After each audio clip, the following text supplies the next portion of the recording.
namin, Panginoong Jesucristo.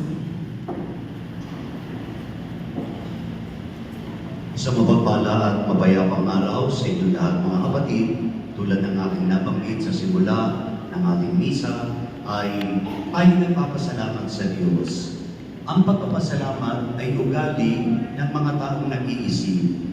Ito'y lagi ko nang nababanggit sa mga misa dito sa parokya na yung kasabihan, katotohanan ng kasabihan na he who thinks, thanks. And he who thanks, thinks. Ulitin niyo ma.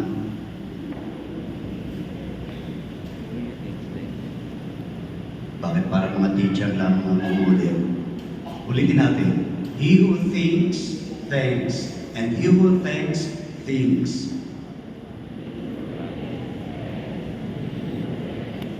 Lakas nyo.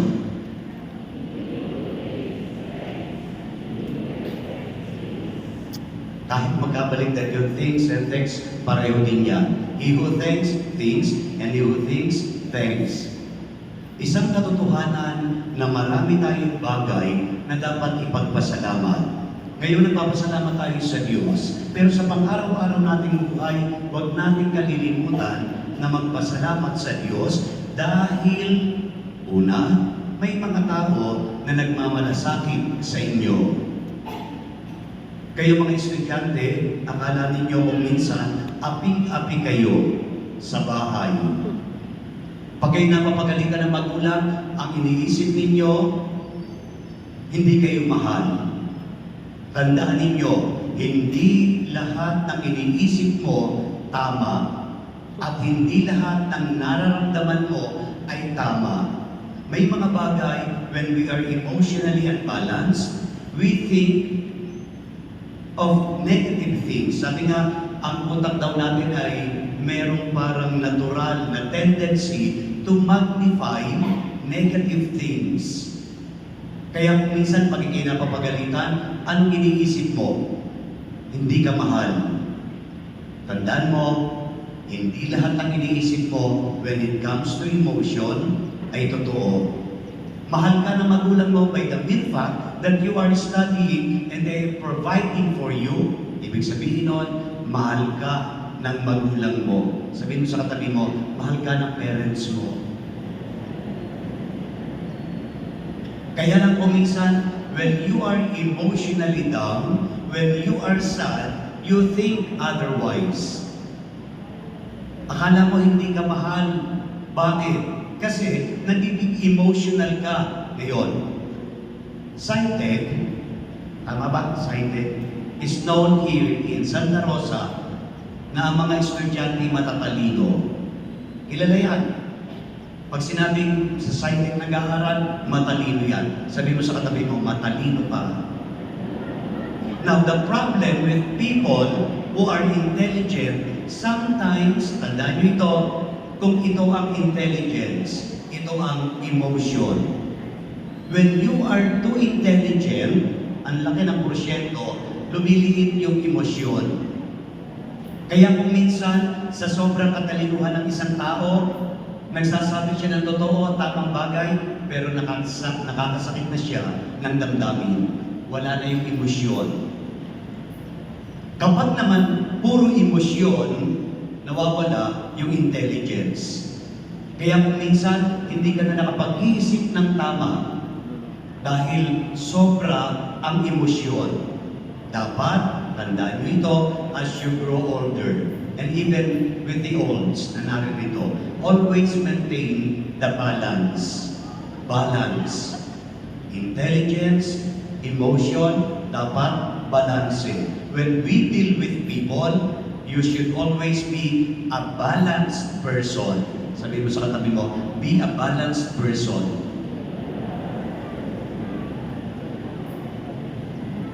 Huwag masyadong intelligent kasi nawawala emosyon. At huwag din naman masyadong ma-emosyon, nawawala ang intelligence. Sabi mo sa katabi mo, don't be too emotional. Tagalogin natin. Sabihin mo sa katabi mo, huwag kang mag-inarte.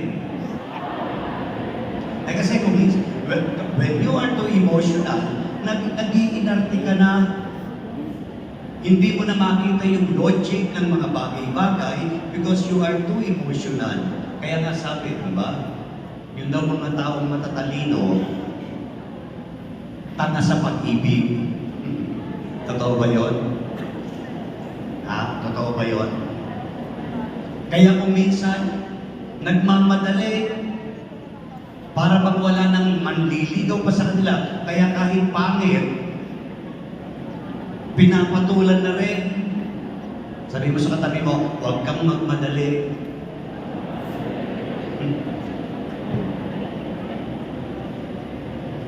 Yan ang problema sa mga tao na sinasabi, intelligent daw.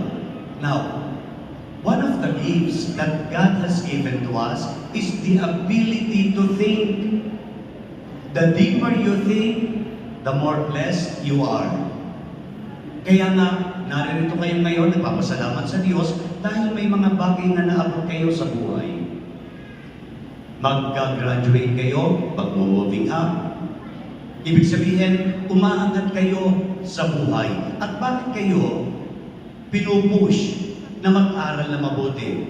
Dahil pinoform sa inyong isipan na magkaroon kayo ng ambisyon sa buhay. Alam niyo, hindi masama na masabihin kang ambisyosa, hindi masama na sabihin sa iyo, ambisyoso pa. Dahil ang lahat ng tao dapat may ambisyon, dapat meron kang goal na hinahangal sa buhay. Sabi mo sa katabi mo, be ambitious. Sabi nga, no, pag naghangad ka ng 1 milyon, at least, kung hindi mo man makuha yung 1 milyon, meron ka pa rin makukuha. Aim high. Sabi nga doon sa isang reel na nabasa ko sa Facebook, no? Don't just fly, soar. Diba? Mangangarap ka rin lang naman sa buhay, lakihan mo na. Kaya ngayon dapat maliwanag sa inyo, ano ba gusto ninyo na mangyari sa inyong buhay 10 years from now? At kung kayo ay hindi kontento sa buhay ninyo ngayon, dahil kulang ang allowance ninyo, dahil ang cellphone ninyo ay Samsung pa, ang gusto ninyo ay iPhone, hindi maibigay ng mga magulang ninyo, tandaan ninyo, ang ambisyon mo ang magdadala sa iyo ng pagkakamit ng mga pangarap mo sa buhay. Tanungin mo nga yung katabi mo, may ambisyon ka ba? Ano sabi? Wala? Abay, dapat magkaroon ka ng ambisyon sa buhay. Alam nyo, dapat elementary pa nga lang, di ba? Pagbata pa lamang, tinatanong na, what do you want to be when you grow up?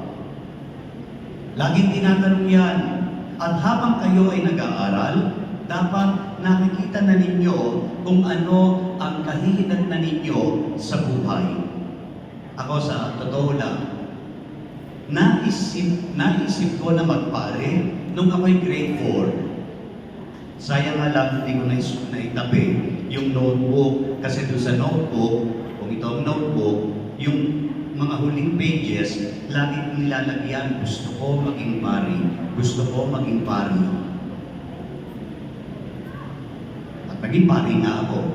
Pag ako'y may gusto na isang bagay, ipinagdarasal ko lagi at tinitingnan ko lagi ang picture. Kaya doon sa aking computer, tawag doon yung screensaver. Pag may gusto ko na isang bagay, yun ang screensaver ko. Ikinukondisyon ko ang aking isip na makukuha ko ang bagay na ito. And it never fails. Tandaan niyo yan.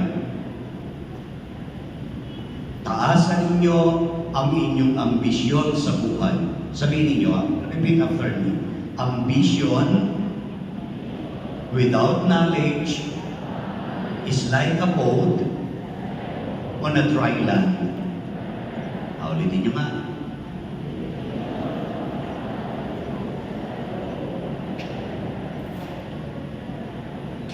Bakit parang ang haba masyado ng sinasabi ninyo? Ambition without knowledge is like a boat on a dry land.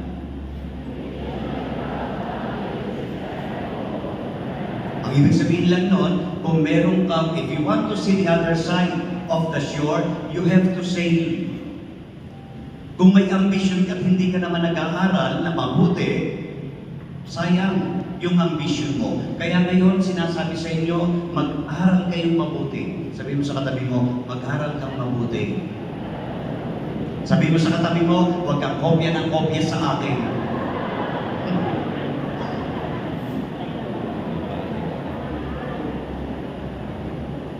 Kaya sinasabi na ang kabataan ang pag-asa ng bayan. Sino may sabi nun? Sino? Hindi si Ibarra. Hindi sinabi kay Maria Clara. Bakit?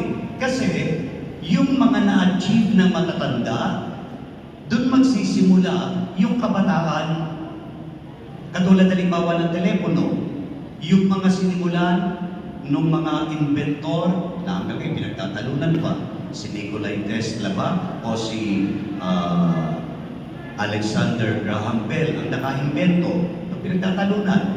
Magtalo man sila, yun na ang pinagsimulan ng mga sumunod na henerasyon sa kanila hanggang ma-perfect ang telepono na ang pinanggalingan din ng ating mga ginagamit na cellphone at ng iba pang means of communication. Kaya ang mga kabataan, ang pag-asa pa ng bayan. Kayo ang magpapatuloy ng mga bagay na sinimulan ng mga nauna sa inyo, ng mga mas matatanda sa inyo. At how can you do that? Knowledge. Knowledge. Ambition without knowledge is like a boat on a dry land. If you want to see the other side of the shore, then sail. Use that boat. Use that ambition to go to the other side of the shore. Ambition without knowledge is like a boat on a dry land. Ulitin mo sa katabi mo, mag-aral kang mabuti. Kasi yung mga estudyante, pagtatanungin mo kung minsan, nag-aaral ka ba? Opo. Nag-aaral ka bang mabuti? Nag-aaral lang po. Walang mabuti. So tandaan ninyo, no? Learn more and don't stop learning. Don't stop learning. Kahit nakatapos na kayo ng pag-aaral, mag-aral pa rin kayo na mag-aral. We cannot consume all the knowledge in this world. Kahit ikaw ay matanda na, marami ka pang mga bagay na matututunan. Sabihin ninyo, repeat after me, I will not stop learning. What differentiates from the young and the old is the desire to learn. Tandaan nyo yan. Ang mga bata gusto mag-aral na mag-aral. Ang problema, pag tumanda na, ayaw nang mag-aral. So don't stop learning. Your knowledge will bring you to the fulfillment of your dreams. Ambition without knowledge is like a boat on a dry land. Ulitin ninyo. Now, kapag ikaw ay may knowledge, you will be given responsibilities in life. Ngayon pa lamang sa inyong pag-aaral, hindi lang knowledge ang ibinibigay sa inyo. Tinuturuan din kayo na yung knowledge ay gamitin nyo responsibly. And that is the reason why people are expecting that you are a responsible person. Sabihin mo sa katabi mo, be responsible. Alam nyo, nakakatuwang kasama ang mga tao na responsable. Yung may common sense, na alam ang gagawin, yung mga practical common sense, ang ibig sabihin ng common sense is practical judgment on doing things, simple things. Ang sarap kasama ng mga tao na responsable dahil sila ay may common sense. Sabihin mo sa katabi mo, use your common sense. Nakita mo nang may nakakalat, huwag mong pansinin, you are a irresponsible person. Ayusin mo yung wala sa ayos, then you have a common sense and you are a responsible person. Alam nyo, ito tandaan ninyo ha, isang preparation ng mga tao na yumayaman. Kapag malinis kanyang kapaligiran, hindi ka makakakita, pumunta ka sa bahay ng mga mayayamang tao, hindi magulo. Malinis. Gusto mong yumaman? Mag-practice ka na. Maglinis ka sa bahay mo, sa bahay ninyo. Baka yung iba sa inyo, pagka hubad ng damit, tapon dito, yung sapatos, kung saan-saan na mo makikita, ay wala ka sa ayos. Sabi mo sa katabi mo, umayos ka. Dahil maraming mga tao, lalo na ang mga kabataan, kayong mga kabataan, marami sa mga kabataan, wala sa ayos.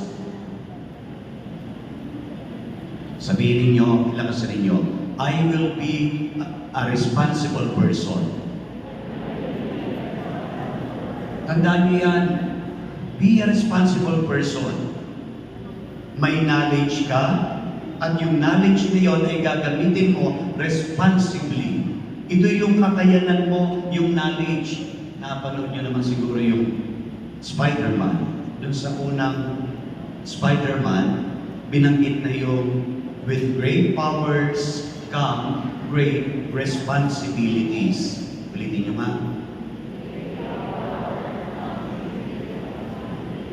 With great powers come great responsibilities.